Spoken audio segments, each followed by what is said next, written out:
Okay, today's challenge is going to be remembering how the gear linkage went together. Now it's a column change setup, so we've got the gear selector there on the column. This goes through to here, onto here. I think you can just see there. This goes through onto here and then drops down through a linkage, which is this. Goes through this linkage here and then goes back to the gearbox. Now again, another bad thing of leaving a project for a couple of years is you forget, when you simply took the linkage off, threw it on the garage floor like this, you forget what you did. I'm thinking it picked up somewhere between the chassis rail, if we come round here, picked up in this sort of orientation of the car between the chassis rail and the inner wing, or something, ran in some sort of bush here and then ran backwards. I'm thinking, looking at that, that looks like it comes up to the actual steering column, because that's sort of going through a 90-degree turn there. So that must pick up on the steering column with this bush on here, with a pin through there, and then this, I think, picks up on here, although that looks the wrong size hole for that. That looks more like it. That looks, oh no, that could do it. And then I think that comes back onto the gear linkage.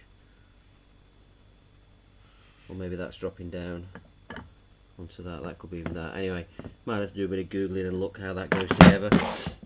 So that's for the gear linkage underneath, and that picks up onto the gear selector, which is here. So this is the gear selector here, and goes through the gears. I think it's going to start off in something like park, neutral, drive, and then 1 and 2, 3. And so this gear linkage is going to go from here, pretty much, remember, picks up something onto here, and then have a look into here. It's a very tight space, this. Picks up from there. You can see a bit of a telltale where there was a washer, so I'm pretty sure it came onto there and picked up over here. I'll try and see it. Can't really quite see where it was. You can see the column just up there, the column shift. So I've got to get from down there along here. So I think I'll do a bit of experimentation, maybe looking online for a few pictures, and then I think also I've got to remember that there's some oil lines, whoops, some oil still in that need connecting up. Yeah, so this picks up onto here, but you can see the column is moving around. Now I had to take the whole column out to get the headers out, and you can see the headers are very tight to the power steering pump there, incredibly tight here. Originally they weren't lagged, so I've lagged them, and hopefully that'll keep the heat down from transferring to here, and I've sort of indentated the header slightly to clear this, but it is still very tight. Looking at the column inside, obviously a bit of wiring to tidy up here. You can see I put the column back in, but it's not in tight here, so all this is moving around. So I probably need to just centralise this, get this bolted up. In fact, no, I might leave it loose while I get the column figured out and get the selector in, and then move it from there. While we're here, these seats aren't actually out of this Dodge Dart. They're out of a 2001, or it could have been a 2000 Jaguar XK8. Now I quite like these seats because they look quite retro with the headrest here, and obviously they're for a two-seater, so you can move the seat forward. They're not mounted in, they're just placed in. Previously I had a bench seat which is over there, which I may put back in. I'm not really sure, and keep it original. But I also like the idea of the two separate seats, because I've also, you can just see there, I got a console. I think that might be actually out of a B-body Mopar with a central shift, but obviously initially I just want to get it running on the 3-speed column change, which is here, and then maybe later I go to a floor shifter, or even I take that floor shifter out and I do have a cable operated Hurst shifter that could go in place, and then that console will fit in the middle there and look quite nice up to those dials there at the bottom. Now, another problem I've had with this project, as I've mentioned before, leaving it for 2 years and then coming back to it, is these keys.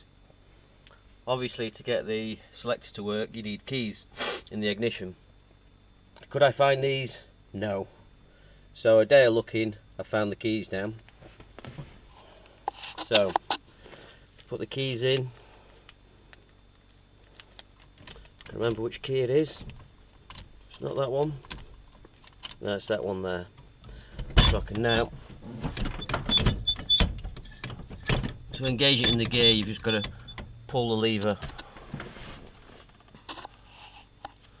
Pull the lever here, then you can go. So we've got park, reverse, neutral, drive, 2 and 1. So when I was underneath before, I said park, neutral. Obviously I forgot it goes park, reverse, neutral, and going through. So need to work out where this gear linkage is, see if I can get it on, and then get back to you. So after a bit of trial fit and jiggling around, I think I've worked out how it goes in now. This does go in on the chassis end, so this locates into a hole in the chassis to stop it twisting, and a bolt goes through here, one of these bolts here. So this is, as the car is sitting now, front to back. So we've got the front this way, the back this way. This goes into the chassis rail here, about that orientation if you like, and this goes onto a mount that fastens onto the gearbox, like an angle bracket with a hole in. Now there is a little plastic sleeve in here, you can see. This one at this end is good, but this one's broken. Now it's probably enough to get the gear linkage working so I can try it, but I think I will order one of those. And then the only thing I'm looking at now is this bracket. Obviously it's through sort of a 90-degree angle, changing the pivot as it sort of comes down from the column. Sorry, it's like that. So it comes down from the column and then across to here.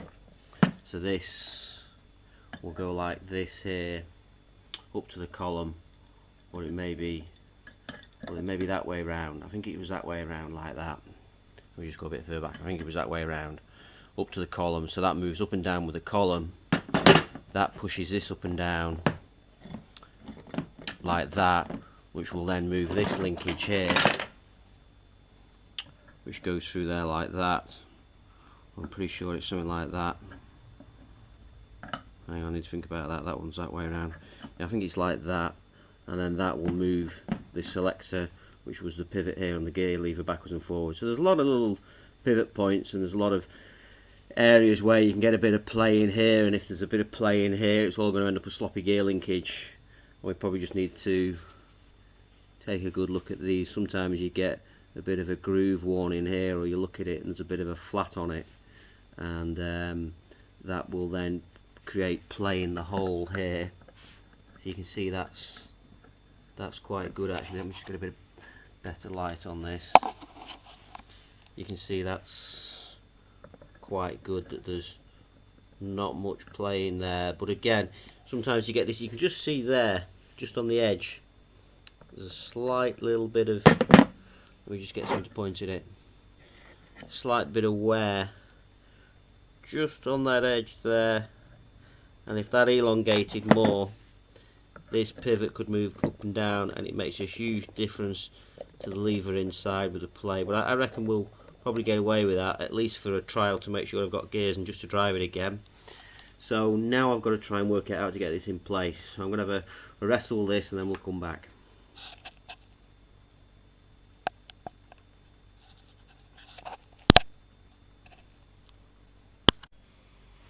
Now you can see I've got it in place now, just about, you can see it there. So I've also got a decent light under here as well, which is helping a lot more. So you can just see there's a pivot here. So that's a little L bracket there with a nut on going through that ear on the gearbox there. So that's held in at this end here. There's a bit of play in there, like I say, because the plastic's collar's broke, which I'll order a new one.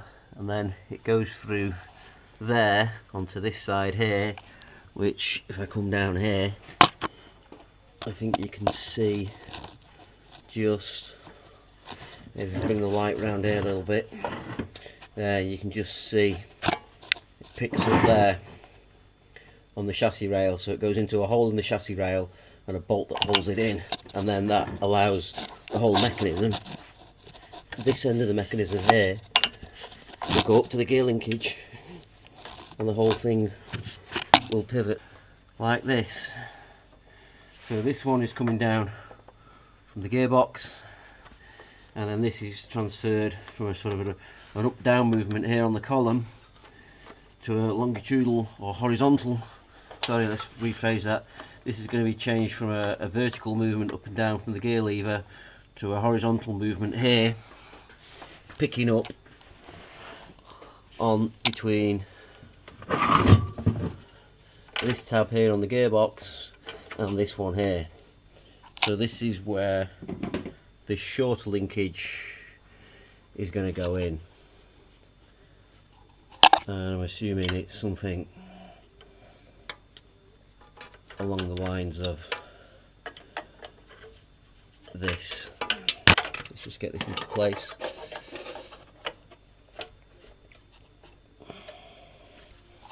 Just going to go something like that.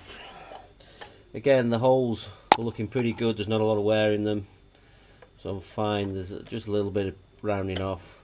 So that linkage is going to go in there. I think there's some sort of adjustment that I can use in there, and I think that is pretty much the linkage for a Dodge Dart reconnected, apart from the column part. So I'm just going to connect all that up and see if I can get through the gears. Right, you can just about see here, this is the lower linkage. So it's picking up on this point here and going into the gearbox linkage here. So that's in place. I'm going to put the collets in, tighten this nut up here, tighten the bolt up here into the chassis rail there, tighten that bolt up. I've got the upper linkage on, and see how that operates. Looking at the bracket now, I think the bend on that is correct. Thinking where that picks up on there and how it has to go up to this higher up, so there is a height difference there of a couple of inches. It does seem about right. So what you can see now is this bush up here, which I was talking about before. It's basically just gone brittle. It's 40 years old. Well, nearly 50 years old, isn't it? So this has just gone brittle here and caused this problem. So this side's all nice and tight now, but I need to work on that. And this probably, when it comes to it, could be shimmed a little bit better with another spacer in. Likewise, this one here. So let's see if we can see the linkage working. Let's see if I can leave the camera on the floor and we'll look at that. Let's see if this works.